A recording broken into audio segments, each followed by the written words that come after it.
রাত 12:15 বাজে যখন ভাজাভুজি কিছু খেতে ইচ্ছা করে, তখন হুটহাট করে আমি এভাবেই ফ্রিজে যা থাকে তাই এরকম করে ভেজে খাই। তো হ্যালো এভরিওয়ান, আসসালামু আলাইকুম। কেমন আছেন সবাই?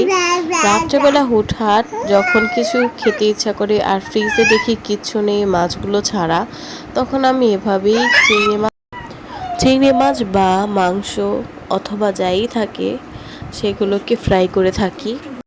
স্পেসিফিক কিছু কিছু জিনিস আছে যেগুলো খাওয়ার জন্য আমাদের কোনো টাইম টেবিল নেই। তেমনই একটা জিনিস হচ্ছে এরকম ফ্রাই আইটেম বা নুডলস। পরের দিন বিকালবেলা অহনাকে খাওয়ানোর জন্য রেডি করা হচ্ছিল। আর আমি যে বেবি বিপটা কিনেছিলাম, এটা অনেক উপকারী একটা জিনিস। এটা পরালে বাবুদের ড্রেসটা নষ্ট হয় না খাওয়ানোর সময়। তো এরপরে আমি একটু আমার একটা কাজে যাব, আর আমাকে রেডি হতে দেখে অহনা কান্নাকাটি করতেছিল আমার সাথে যাওয়ার জন্য।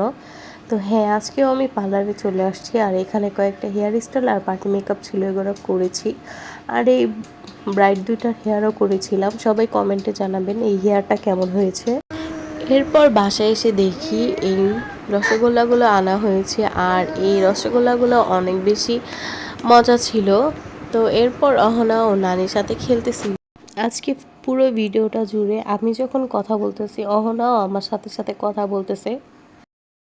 তো বাচ্চারা এরকমই হয়, যখন ভিডিও অন করি বা কোনো কিছু করি তখন হচ্ছে চুপচাপ হয়ে যায়। এখন যেহেতু ওর ভয়েসটা রেকর্ড করতে চাচ্ছিলাম, ও চুপ হয়ে গিয়েছিল। তো যাই হোক, এরপর ভাইয়া হচ্ছে অহনার জন্য ডায়পার নিয়ে আসছিল, আর আমাদের জন্য নিয়ে আসছিল নুডলস। কিন্তু এখানে হচ্ছে বাঘের মতো একটা থাবা দিয়ে দিয়েছিল অহনা।